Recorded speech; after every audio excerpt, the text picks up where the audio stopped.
changer. De notre raison d'être. Pourquoi existons-nous?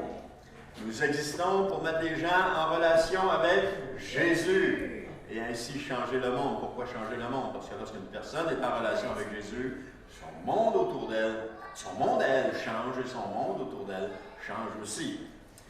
Ce matin, on va avoir un message et le titre du message est « Prêt, pas prêt, j'y vais ». Prêt, pas prêt, j'y vais. Proverbe chapitre 6, verset 10 nous dit « Je vais faire juste un petit somme, dis-tu, juste un peu m'assoupir, rien qu'un peu croiser les mains et rester couché un instant. »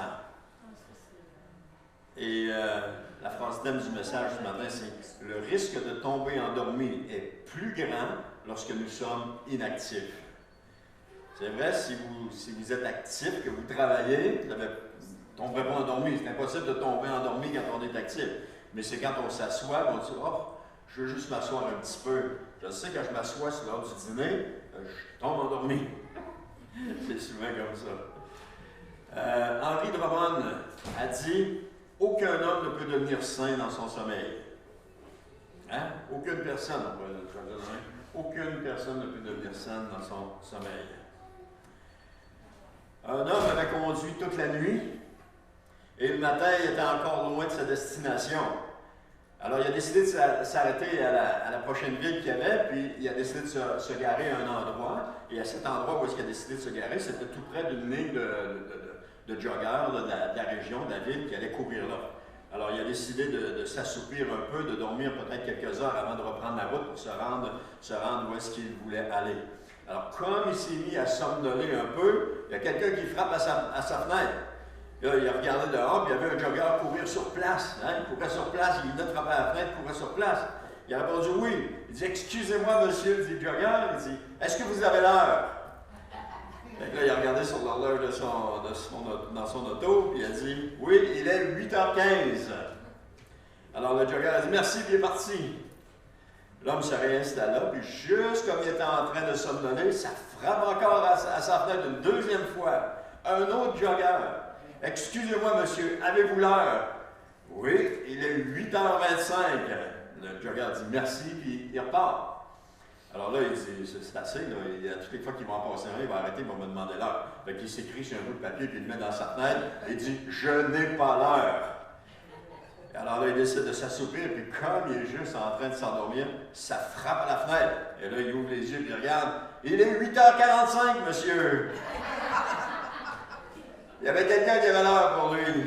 Il y avait quelqu'un. Hein? Comme quoi, amen. On ne peut pas passer droite dans ces choses-là. Lorsque j'étais enfant, on jouait à la cachette. Vous savez, les plus vieux, c'est un jeu qui se joue dehors. Les plus jeunes ne savent plus ce que c'est que de jouer dehors à la cachette. Alors, on jouait à la cachette, et puis, il y avait un enfant qui était choisi, puis qui allait compter, il se mettait sur le mur, se cachait les yeux pour ne pas voir, et puis il comptait jusqu'à 20 ou 30, dépendamment, pour que toutes les autres partaient, puis ils allaient se cacher. Et là, quand il avait fini de compter, il criait « Prêt, pas prêt, j'y vais !» Et là, il commençait à chercher les autres où est-ce qu'ils étaient cachés. Il y avait une variante de ce jeu de cachette qu'on appelait la cachette barbecue et que j'appréciais beaucoup à l'époque. C'est qu'un garçon et une fille se cachaient ensemble. Mais là, il comptait. Alors, lorsqu'il avait terminé de compter, il criait « Pas prêt, pas prêt, j'y vais !» Ça voulait dire que si tu n'avais pas trouvé de cachette, tu allais être vu et devoir courir au point de départ pour toucher le mur avant que celui qui compte le fasse. Bien entendu, il y en avait toujours qui n'étaient pas prêts. Il y en avait toujours qui avaient trouvé une cachette qui était bien simple, ou c'était la première place où celui qui compte allait voir parce qu'il savait qu'il y avait toujours quelqu'un qui était caché là. Aujourd'hui, le passage qu'on va voir est en quelque sorte un prêt pas prêt, j'y vais de Jésus. Non pas que Jésus joue à la cachette avec nous, puis qu'il est en train de compter, puis prêt pas prêt, j'y vais, puis il faut commencer à cacher, mais prêt pas prêt, bientôt il va revenir. Pour ça que je t'ai fait refaire le chant, je trouvais que c'était approprié. Bientôt il va revenir, et puis on a intérêt à être prêt. Parce que nous ne savons pas quand est-ce qu'il va revenir. Et ce matin, dans le message, on va voir 3 points. Soyez vigilants et restez sur vos gardes. Une tâche nous est confiée et tenez-vous en éveil. Marc 13, les versets 33 à 37, ça nous dit « Soyez vigilants, restez sur vos gardes, puisque vous ne savez pas quand viendra le moment. » Vous ne savez pas quand viendra le moment. Où est-ce que je suis? C'est ça. Les choses se passeront comme lorsqu'un homme quitte sa maison pour un long voyage et en laisse la responsabilité à ses serviteurs, en confiant à chacun sa tâche. Il commande au portier de veiller. Tenez-vous donc aussi en éveil, car vous ne savez pas quand le maître de la maison doit revenir. Sera-ce tard, à minuit, au chant du coq ou le matin?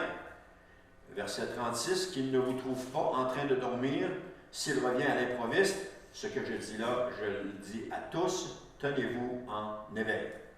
Alors, le contexte de ce message dans Marc, c'est que Jésus sort du temple, puis ses disciples sont en train de suivre. Alors, ses disciples lui font remarquer les belles pierres qu'il y a au temple.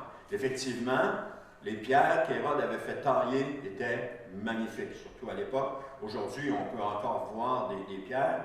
Les pierres, mets la prochaine à cette table. Et la caractéristique de chacune des pierres qu'Hérode avait fait faire, c'est qu'il y avait, regarde, il y a un petit côté ici, là.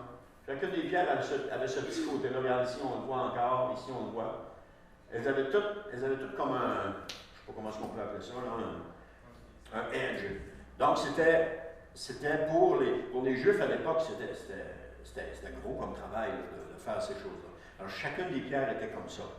Et là, les disciples sont tous ébahis, parce que le temple est vraiment magnifique. Ça faisait pas longtemps qu'il était construit. Il était vraiment beau. Mais là, Jésus leur fait remarquer que tout ça va être détruit. Il dit comme quoi, pas il dit, je dis comme quoi nous ne devons pas nous attacher aux choses de ce monde, parce qu'un jour, tout va disparaître. Tout va disparaître. C'est ce qui s'est passé avec le temple en 70 après Jésus-Christ, lors de la prise de Jérusalem. L'armée romaine qui était menée par Titus et qui était secondée par Tibère Alexandre assiège et conquiert la ville de Jérusalem en l'an 70. Elle avait été tenue, par contre, la ville de Jérusalem avait été tenue par ses défenseurs juifs depuis l'an 66. Donc, 4 ans plus tard, Rome entre dans la ville. La ville est mise à sac et le second temple de Jérusalem est complètement détruit. Seul le mur de l'enceinte occidentale, ou le mur ouest, subsiste encore aujourd'hui. La prochaine, c'est ce qu'on appelle le mur des Lamentations. C'était un des murs du temple. Lui, il est resté là encore. Et par la suite, Jésus et ses disciples se rendent sur le mont des Oliviers en face du temple. La prochaine. Sur le mont des Oliviers, quand on est sur le mont des Oliviers, ce que nous voyons de Jérusalem, c'est ça. Et ça ici, c'est intéressant. On a la porte ici, cette porte-là qui donne sur le parvis du temple. Possiblement que le prochain temple va être construit là, possiblement. Alors, et cette porte-là va être réouverte, parce que quand Jésus va revenir, c'est par là qu'il va passer pour entrer dans le temple. Et ce qui est intéressant aussi, c'est que on pense que lorsque Jésus a fait son entrée triomphale à Jérusalem, c'était par cette porte-là qu'il l'a fait. Elle était ouverte à l'époque. Il l'aurait fait par cette porte-là, comme quoi ça représentait qu'un jour, Jésus allait revenir et qu'il allait entrer dans Jérusalem par cette porte-là, mais cette fois-ci, pas comme le roi qui va souffrir, mais comme le roi conquérant. Alors ça, c'est une des choses, c'est dans Marc 1, chapitre 1, verset 1 à 11, qui nous parle de l'entrée, chapitre 1, pas sûr, en tout cas, qui nous parle de l'entrée triomphale de Jésus. Et ses disciples lui demandent, quand est-ce que tout cela va arriver? Quand est-ce que ça va se passer? En parlant de la destruction du temple. Et Jésus, je suis toujours dans le contexte, la mise en contexte, Jésus en prophète pour leur parler de la fin des temps. Et ce que Jésus leur a parlé pour la fin des temps n'était pas pour eux, mais bien pour nous. C'est les informations qu'il leur a données, ce n'était pas pour eux. Aujourd'hui, on voit que ce n'était pas pour eux. Bien qu'ils attendaient le Messie, eux aussi, ils attendaient le retour de Jésus, mais Jésus, il ne savait pas quand est-ce qu'il allait revenir. Mais aujourd'hui, ces écrits-là sont tellement importants pour nous, parce que c'est à nous que Jésus a parlé en quelque sorte lorsqu'ils ont mis ça, lorsque c'est écrit dans le Nouveau Testament. Et s'il n'y avait pas Et s'il y avait des gens qui attendaient le retour de Jésus, ben, c'était bien les disciples du Seigneur. D'ailleurs, Jean en parle. Il y a plusieurs antichrists qui sont là et qui, on sait que la fin est proche, etc. Mais les prophéties bibliques de l'époque n'étaient pas accomplies comme elles le sont aujourd'hui. Donc, ce qui fait qu'à leur époque, ils étaient très éveillés sur le fait que Jésus allait revenir et qu'il allait revenir bientôt. Alors, mon premier point, c'est soyez vigilants et restez sur vos gardes. Dans Marc chapitre 13, verset 33, il nous dit « Soyez vigilants et restez sur vos gardes, puisque vous ne savez pas quand viendra le moment. » La version Louis II écrit « Prenez garde, veillez et priez, car vous ne savez pas quand ce temps viendra. » Ici, Louis II est plus précis que l'Assommeur que j'utilise, parce que c'est vraiment les mots « veiller » et « prier » qui sont là dans le texte grec original. Tandis que la version Sommeur a mis « Soyez vigilants, restez sur vos gardes ».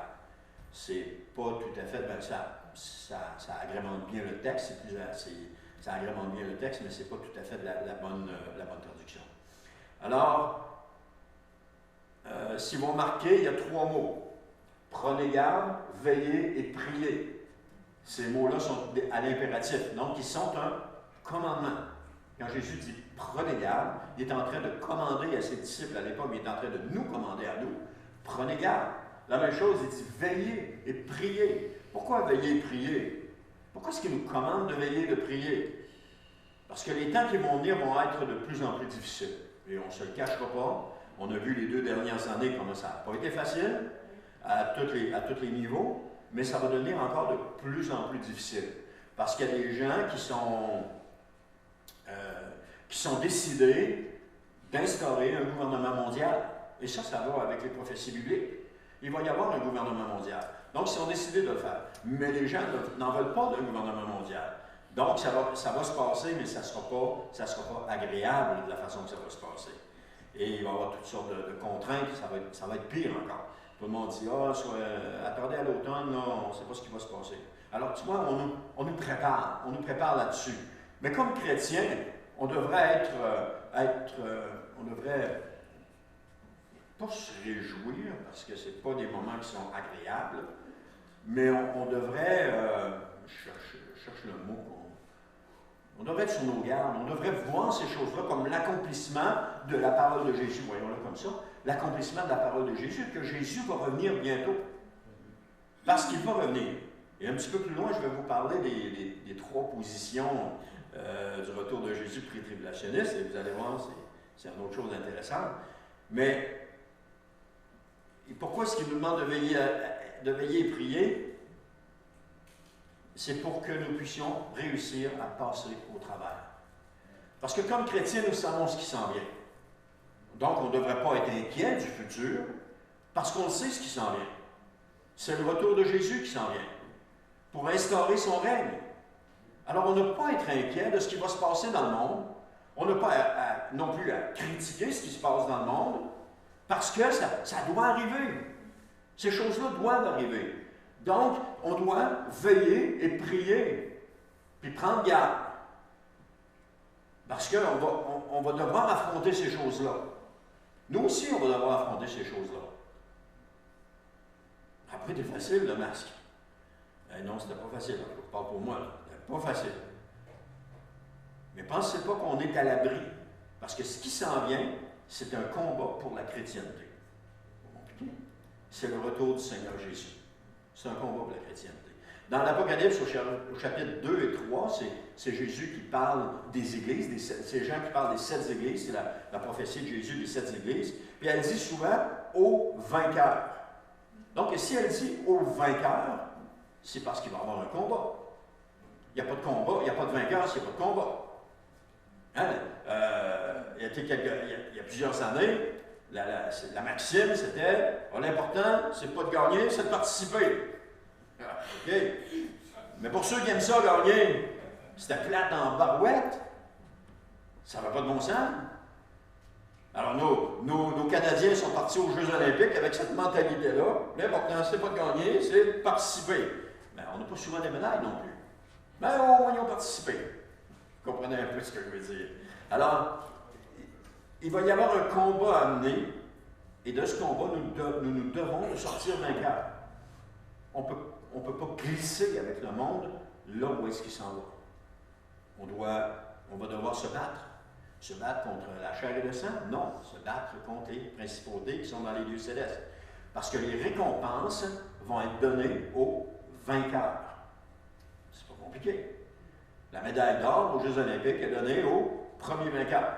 La médaille d'argent au suivant, la médaille de bronze au troisième. Donc, on veut récompenser les 3 premiers. C'est correct. La Coupe Stanley est donnée à l'équipe vainqueur. La Coupe Grey est donnée à l'équipe vainqueur. Comprenez? L'équipe des vainqueurs reçoit le trophée. Alors, les récompenses vont être données aux vainqueurs seulement. On pourrait la traduire aussi par « Prenez garde de veiller et de prier ». Ça peut être traduit comme ça. Et c'est là le commandement de Jésus. Pardon. Et c'est ce que Jésus a dit à ses disciples lorsqu'il était dans le jardin de Gethsémane avec lui, dans Matthieu 26, 41. Il dit « Veillez et priez pour ne pas céder à la tentation. L'esprit de l'homme est plein de bonne volonté, mais la nature humaine est bien faible. » On est plein de bonne volonté. Moi, le premier, je suis plein de bonne volonté, mais la nature humaine est faible. Alors Jésus, au jardin de Gethsémane, et ses disciples sont endormis. Et c'est exactement la même chose qui est en train d'arriver maintenant. Alors que le corps de Jésus se prépare à passer, lorsque Jésus est à Gethsémane, okay? Le corps de Jésus se prépare à passer les pires moments de son existence, c'est-à-dire d'être frappé, d'être meurtri, d'être fouetté. Que font les disciples avant que ça arrive? Ils dorment. Alors que le corps de Christ, qui est son Église, s'apprête à passer les pires moments de son existence. Que font les disciples? Ils dorment. On dirait que c'est normal, les disciples dorment. Il y a quelque chose qui se prépare et nous dormons comme les disciples. Le corps de Christ va passer des moments extrêmement difficiles. Il faut s'en attendre. Et Jésus peut nous réveiller, mais on se rendort. C'est la même chose avec les disciples. Il les a frappés. « Hey, les gars, réveillez-vous. » Ah, oui, écoutez, Jésus, moi, je trouve que Jésus est reparti dans le jardin de Gethsémane. Ah, ils ont fermé les yeux, il était fatigué. Vous savez, quand on est fatigué, hein, le corps a juste envie de dormir. Mais ce n'est pas les disciples qui allaient subir ce que Jésus devait subir. Et Jésus, pour lui, c'était quelque chose de gros. Donc, Jésus pouvait se permettre pas qu'il se permettait, mais il ne dormait pas parce que c'était quelque chose. Là. Donc, Jésus peut nous réveiller, mais on se rendort. Et c'est ça l'Église aujourd'hui. On ne se le cachera pas. Là. Et ce n'est pas un blâme, ce n'est pas un jugement, c'est juste une constatation. Alors, on est tous dans le même bain. Hein? On est tous dans le même bain. On est tous dans la même situation. Mon deuxième point, c'est une tâche qui nous est confiée. Dans Marc 13 à 34, il dit « Les choses se passeront comme lorsqu'un homme quitte sa maison pour un long voyage et en laisse la responsabilité à ses serviteurs. En confiant chacun sa tâche, il commande au portier de veiller. » Donc, lorsque nous sommes actifs, le risque de dormir est minime. Mon épouse, généralement, mon épouse dort la nuit. Elle n'a pas de misère à dormir. Écoute, elle se couche en mettant la tête sur l'oreiller, poum, elle est partie. Moi aussi, je n'ai pas besoin de dormir, en mettant la tête sur l'oreiller, poum, je suis parti. Mais, à un moment donné, son patron lui demande de rentrer la nuit parce qu'ils ont besoin de personnel, puis il n'y a personne. Mon épouse ne dormira pas là, pendant qu'elle est en train de travailler, parce qu'elle est active. Elle doit surveiller, elle doit préparer les choses pour le déjeuner, elle doit couper des légumes pour la journée selon ce que la cuisinière a besoin. Donc, elle est active, elle ne risque pas de s'endormir. Mais si vous l'assoyez à la même heure dans le fauteuil dans le salon, c'est sûr qu'elle va dormir, parce qu'elle n'est pas active. Donc, lorsqu'on est actif, on a moins tendance à s'endormir. Et ce n'est pas inutilement que Jésus nous a confié une tâche. Il le fait pour que nous ne risquions pas de nous endormir. Chacun de nous. C'est un fait. Une personne assise s'endort beaucoup plus facilement qu'une personne active. Moi, quand je suis assis, là, à un moment donné, c'est dur. J'ai tendance à m'endormir. Mais quand je suis actif, Et cela, je le vois chaque dimanche. Hop, là, les yeux se sont ouverts. Je le vois chaque dimanche, il y en a qui ne sont pas actifs, et puis ils ronflent pas, puis c'est bien juste. Alors, montez voir à l'école du dimanche et vous allez voir que ça ne dort pas. Il n'y a personne qui dort en haut, là. Ça bouge tellement qu'il n'y a personne qui dort en haut, là. D'ailleurs, ils ne peuvent pas dormir. Et si Jésus a appliqué cette parabole à ses disciples sans faire de différence, Jésus a appliqué cette parabole à ses disciples sans faire de différence entre le portier et les serviteurs. Le portier avait une tâche, c'était celle de veiller. Les serviteurs leur laissé une responsabilité. Alors chacun est occupé à quelque chose. 1 Corinthiens 12, 28 à 30 nous dit: c'est ainsi que Dieu a établi dans l'Église, premièrement, les apôtres, deuxièmement, les prophètes, troisièmement, les enseignants, puis viennent les miracles, les dons de la grâce, sous la forme de guérison, l'aide, la direction d'Église, les langues inconnues. Puis là, il continue au verset 29, il dit: tous sont-ils apôtres, tous sont-ils prophètes, tous sont-ils enseignants, tous font-ils des miracles, tous ont-ils des dons de la grâce sous forme de guérison, tous parlent-ils dans des langues inconnues, tous interprètent-ils? Bien sûr que non. Chacun a une tâche différente qui a été confiée par le Seigneur. Et principalement, nous avons reçu une tâche, chacun de nous, et selon nos talents. Et notre responsabilité, c'est de la mettre en pratique dans l'Église. Et une des tâches que nous avons reçues, c'est dans Matthieu 28, 19 à 20, qui nous dit: allez donc dans le monde entier, faites des disciples parmi les peuples, baptisez-les au nom du Père, du Fils et du Saint-Esprit, et enseignez-leur à obéir à tout ce que je vous ai prescrit. C'est une des tâches que l'Église a reçues, que chacun des disciples de Jésus a reçues. Parce que quand Jésus a dit ça, il s'adressait à ses disciples. Et c'est pour ça que nous existons. Hein? Comme j'ai dit tantôt, pour mettre les gens en relation avec Jésus. Tout simplement. C'est notre rôle à nous. Troisième point, tenez-vous en éveil. Marc 13, 35 à 37, c'est: tenez-vous donc vous aussi en éveil, car vous ne savez pas quand le maître de la maison doit revenir. Sera-ce tard, à minuit, au chant du coq ou le matin, qu'il ne vous trouve pas en train de dormir, s'il revient à l'improviste? Ce que je dis là, je vous le dis à tous, tenez-vous en éveil. Donc au début du passage de Marc 13, on a lu tantôt qu'on a vu tantôt, Jésus dit 2 fois que nous ne savons pas quand est-ce qu'il va revenir. Nous ne le savons pas. Il dit dans Marc 13, 33, vous ne savez pas quand viendra le moment. 13, 35, vous ne savez pas quand le maître de la rançon doit revenir. Il dit ceci: est-ce que ça va être tard? Est-ce que ça va être à minuit? Est-ce que ça va être au chant du coq, donc le matin? Est-ce que c'est à 3 heures du matin? Le coq a tendance à chanter vers 3 heures, 4 heures du matin. Est-ce que ça va être le matin, vers 7 heures? Ça de même. On ne sait pas quand est-ce que Jésus va revenir. Et vous savez, ça c'est un point intéressant. Il y a différentes théories au sujet du retour de Christ. Il y a 3 théories. Les pré-tribulationnistes, donc ceux qui pensent que Jésus va revenir avant les tribulations. Il y a les mi-tribulationnistes, ceux qui pensent que Jésus va revenir au milieu des tribulations. Et les post-tribulationnistes, ceux qui pensent que Jésus va revenir après les tribulations. Ils ont tous des bons arguments. Ils ont tous la bonne chose. Et tout ce qui appuie. Mais ce qu'il ne faut pas oublier, c'est que ce sont des théories. Ce n'est pas une doctrine. Ce sont des théories. Des théories qui tentent de déterminer le moment du retour de Jésus. Alors que Jésus nous a bien dit qu'on ne sait pas quand est-ce qu'il va revenir.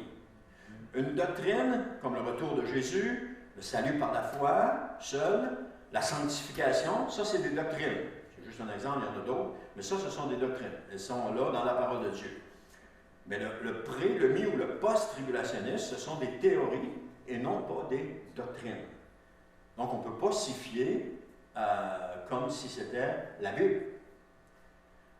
Chacune d'entre elles tente une seule chose, déterminer le moment que Jésus va revenir. Alors, il va arriver avant les tribulations. Ils vont commencer quand? Ils ont trouvé le moyen de trouver quand est-ce qu'elle allait commencer. Il va arriver au milieu, mais comment est-ce qu'on fait? Puis, ils vont savoir c'est quoi le milieu. Ou bien ils vont arriver après. Pourtant, la Bible est claire sur le sujet. Nous ne le savons pas. nous ne le savons pas. Jésus le dit tantôt, ça c'est dans Marc 13, mais c'est dit dans Matthieu 24 et 25, c'est dit dans Luc aussi, j'ai oublié les chapitres, mais c'est dit dans Luc aussi. La Bible est claire sur le sujet, et Jésus est clair là-dessus. Nous ne savons pas quand est-ce qu'il va revenir. Alors, si vous avez la certitude que Jésus va revenir avant la tribulation et que ça n'arrive pas, qu'est-ce que vous allez faire? Vous allez vous écrouler, vous effondrer, penser qu'il n'y a plus rien, que Jésus vous a oublié. Toute votre vie qui est basée sur une simple théorie va complètement s'écrouler. Pour ma part, je leur laisse leurs différentes théories. Jésus a dit dans Matthieu 24, 36, « Quant au jour et à l'heure où cela se produira, personne ne les connaît, ni les anges du ciel, ni même le Fils, personne sauf le Père et lui seul. » Donc, c'est la prérogative du Père de décider, Jésus, c'est le moment d'y aller. C'est pas Jésus qui va insister auprès du Père, bon, ça serait le temps que j'y aille. C'est-tu le temps que j'y vais? C'est-tu le temps que j'y vais? Non, Seigneur, dis-moi là, papa, dis-moi là, je vais-tu pas? Non, le Père va le dire à Jésus quand ça va être le temps de venir. Alors, si je peux vous prodiguer un conseil, ne vous faites pas d'idées. Ne vous faites pas d'idées. Parce que vous ne pouvez pas savoir quand est-ce qu'il va revenir. Bien que les différentes théories peuvent faire du sens par moment, elles ont aussi tous des lacunes. Par exemple, j'en prends une parce que je m'en souviens comme ça, par exemple, les pré-tribulationnistes vont dire, là je ne suis pas en train de les juger ou quoi que ce soit, là, je peux juste prendre un exemple, ils vont dire, bon, mais parce qu'on ne parle, parce que les autres c'est à la tribulation, parce qu'à partir du chapitre 4 de l'Apocalypse, on ne parle plus de l'Église, ça veut dire que l'Église est enlevée. C'est une théorie. C'est on suppose, c'est une supposition. C'est pas un fait, là. C'est une supposition. Et ils ont tous ces choses-là. Mais si les gens ne s'entendent pas sur les théories, qu'est-ce que ça vaut? Par exemple, les prés disent que les mis et les postes ont tort. Les mis disent que les prés et les postes ont tort. Les postes disent que les prés et les mis ont tort. Mais s'ils ont tout tort, où est-ce qu'on s'en va? Où est-ce qu'on s'en va avec ça? C'est là que ça me démontre, c'est pas là-dessus qu'il faut s'asseoir, c'est sur la parole de Dieu. Qu'est-ce que Jésus a dit? Qu'est-ce qu'il nous a dit? Vous ne savez pas le moment que je dois revenir. C'est ça qu'il a dit. Tenez-vous prêts, veillez et priez. C'est ça qu'il nous a dit. Alors, on est invité à se tenir prêt. Pas essayer de deviner le moment qu'il va revenir. Ça, ces théories-là, je leur laisse ces théories-là. Ce sont des, comme j'ai dit tantôt, ce n'est pas une doctrine, ce sont des théories. Et je leur laisse ça. Parce que, qui dit vrai dans tout cela? Je vais dire qui dit vrai, c'est Jésus qui dit vrai. C'est Jésus et lui seul. Bien que chacune des théories peut faire. À un moment donné, j'écoutais sur YouTube un M. Baxter qui parle, qui connaît beaucoup le livre de l'Apocalypse et qui donne de belles théories par rapport au livre de l'Apocalypse. On l'a sur Erwin Baxter, il est très intéressant ensemble. Et je parle de ça avec quelqu'un, et ce quelqu'un-là est un pré-tribulationniste. Il me dit, ah, ben, Erwin Baxter, il a changé son capot de bord, il est maintenant post-tribulationniste. Bon. Alors, ça discréditait complètement Erwin Baxter parce qu'il ne pensait pas comme un pré, il pensait comme un post-tribulationniste. Alors qu'on ne sait pas. Quand est-ce que Jésus revient? On ne sait pas. Alors, on ne peut pas discréditer. Là. Si vous allez sur YouTube, tapez Erwin Baxter, et vous allez avoir un très bon enseignement sur l'Apocalypse, comme Mario Mascotte a des très bons enseignements aussi sur l'Apocalypse. Alors, quant au jour et à l'heure où cela se produira, personne ne les connaît, ni les anges du ciel, ni même le Fils, personne sauf le Père lui seul. Qu'est-ce que Jésus nous dit? Tenez-vous en éveil, ou tenons-nous en éveil. Tenons-nous en éveil. C'est ça qu'il nous dit. Il le dit au verset 35 et au verset 37. Et c'est ce que nous devons faire. À tout moment, Jésus peut revenir, que nous ne soyons pas trouvés en train de dormir. Mais par contre, quand on regarde les 10 vierges folles, il était 10, les 10 dormaient. Quand le fiancé est revenu, puis qu'on a crié le fiancé est à la porte, ils se sont tous réveillés, mais les 10 dormaient. Ça va être quelque chose à étudier pour savoir comprendre ça un peu plus, mais les 10 dormaient. Donc, ce qui est possiblement la caractéristique de l'Église de la fin, on a tendance à s'endormir parce qu'on est rendu tard avant que Jésus revienne. Mais on ne devrait pas dormir. Si on est actif, on ne dormira pas. On n'aura pas tendance à s'endormir. Et à tout moment, Jésus peut revenir que nous ne soyons pas trouvés en train de dormir. Veillons, prenons garde, veillons et prions. Parce qu'on ne sait pas quand est-ce qu'il va revenir. Il disait tantôt, ça peut être tard, ça peut être à minuit, ça peut être au matin. Pour certaines personnes, ça va être tard. Parce que la terre, pendant qu'il y a des personnes qui sont éveillées, t'en as d'autres qui dorment, t'en as qui se réveillent, t'en as qui s'endorment, il y en a qui se réveillent, et la terre est ronde, et on n'est pas tous à le même moment sur la terre. Quand il nous dit que tout œil le verra, bien, il y en a qui sont en train de dormir la nuit, ils vont le voir le matin avec les caméras de télévision, ils vont avoir filmé la scène, ils vont le voir le matin. Mais tout le monde le verra. Quand Jésus va revenir, tout le monde, tout œil le verra, ça, la Bible dit. Alors, il y en a pour qui l'enlèvement va se produire pendant qu'ils sont en train de dormir, d'un sommeil physique, après une dure journée de travail. Ils sont couchés, ils sont en train de dormir, et Jésus va revenir à ce moment-là. Parce que pour eux, c'est la nuit. Et il y en a d'autres, ça va être en plein jour que ça va se produire, à cause du décalage horaire. Mais tous ces événements-là se produisent à Jérusalem. Alors, il va être quelle heure à Jérusalem? On ne sait pas. On ne sait pas. Peut-être que c'est nous qui allons le voir de nos yeux. Parce que peut-être que Jérusalem va être sous la nuit. Je ne sais pas. Donc, on ne peut pas le savoir. Alors, en conclusion, ne vous laissez pas aller. Le temps qui s'en vient vont être les pires de notre existence. Je le crains beaucoup. Vont être les pires de notre existence. De toute façon, encore hier, quand on fête notre 41e anniversaire de mariage demain, et puis on a pris une fin de semaine, une nuitée à Val-Jalbert, mon épouse et moi, et puis avec le souper 4 cerises, je pense, et puis le déjeuner inclus, etc. Et puis pendant qu'on était là-bas, on parlait avec quelqu'un. C'est quoi je veux dire? Ah, c'est ça. On parlait, c'est des jeunes après notre âge, on disait, c'est plus comme c'était avant. Il y a tellement de restrictions aujourd'hui. Il y a tellement de choses qui nous empêchent d'être libres. Avant ça, il y avait des choses qu'on faisait, puis c'était correct, mais aujourd'hui, il y a tellement de contraintes, il y a tellement d'encadrements, il y a tellement de choses. On n'a plus la liberté qu'on avait il y a 25 ans, il y a 30 ans, il y a 40 ans seulement. Ou même 50 ans pour ceux qui sont plus vieux. On n'a plus cette liberté-là.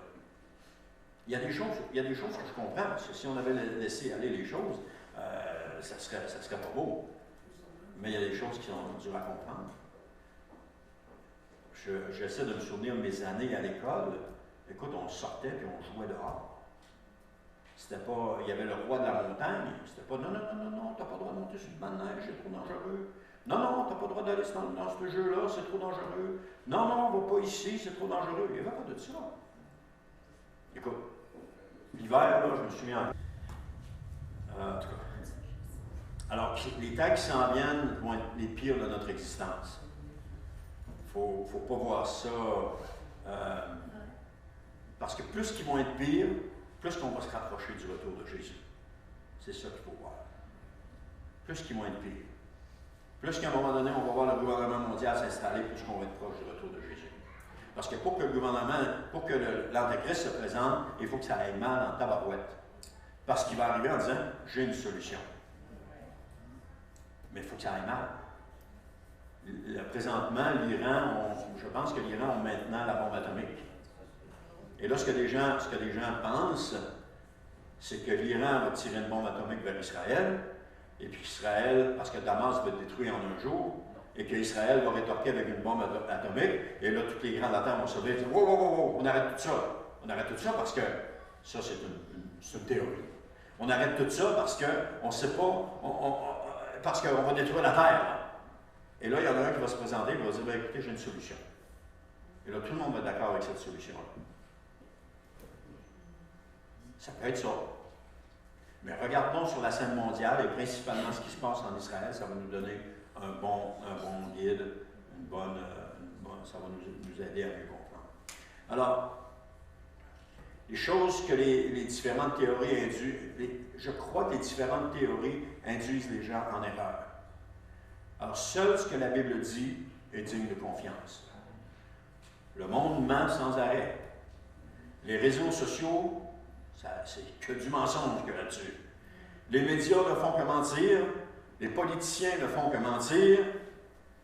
Ils disent, oui, je vais être une voix pour vous au Parlement. Ben oui, on l'entend tellement souvent.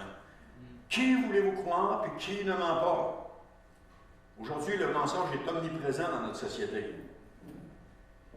Jésus seul ne ment pas.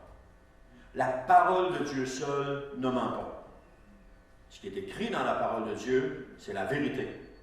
La vérité, c'est Jésus. Jésus, c'est la parole de Dieu. C'est tout attaché ensemble. Jésus, la parole seule ne ment pas.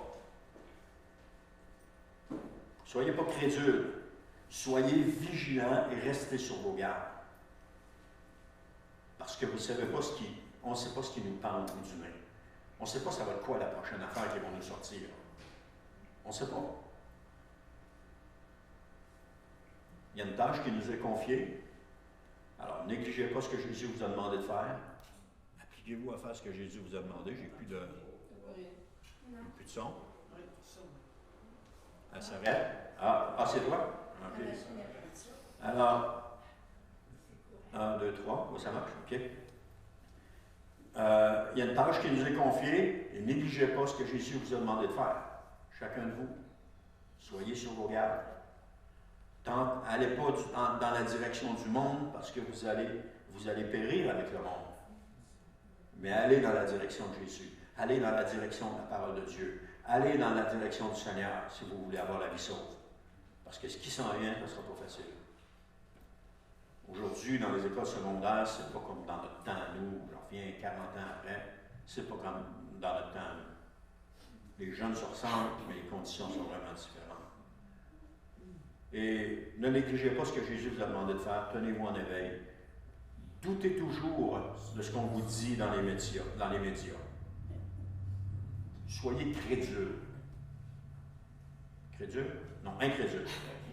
Soyez incrédules par rapport à ce qu'on vous dit dans les médias.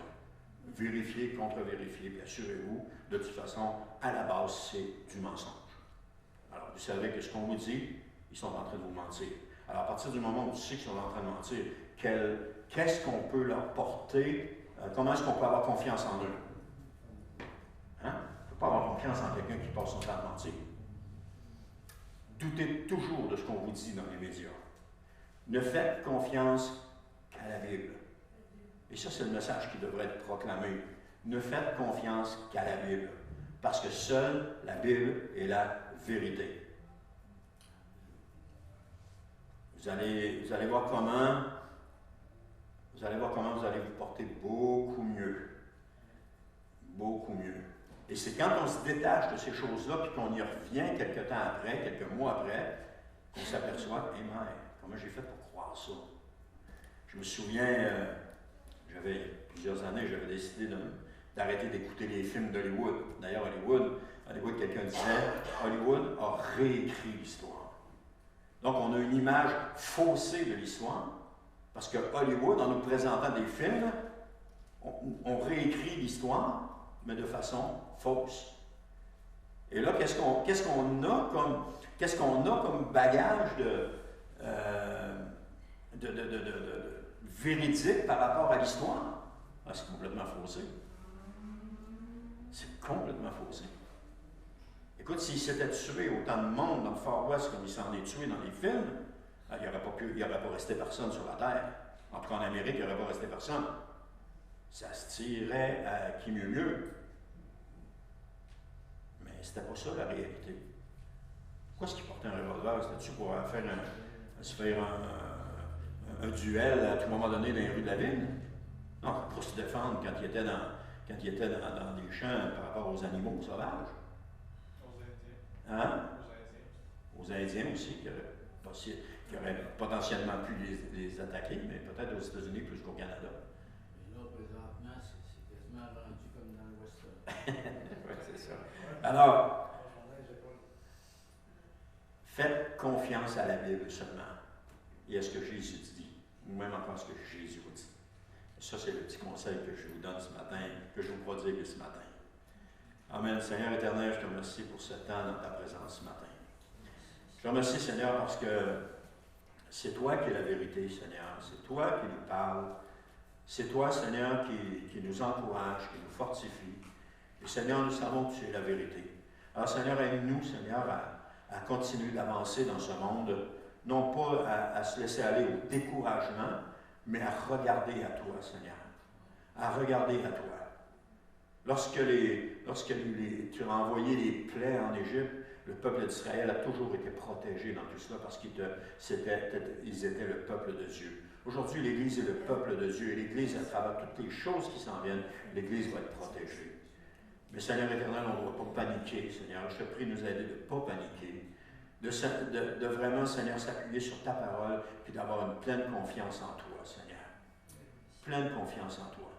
Et pas regarder ce monde comme étant quelque chose d'acquis, mais regarder au monde qui s'en vient, qui va être encore meilleur.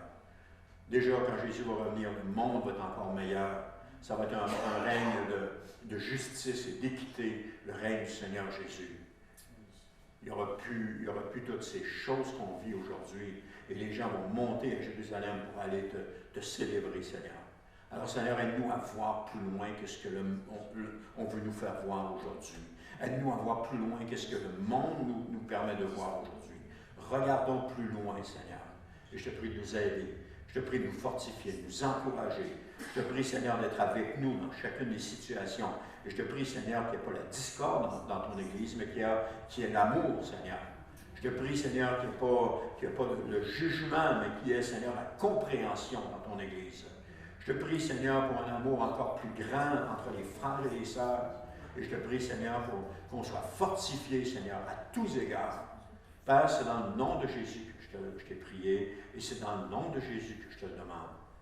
Amen. Gloire à Dieu. Amen. Merci, frères et sœurs, pour ce temps. Que Dieu vous bénisse. Bonne réflexion cette semaine. Je vous laisse avec ça.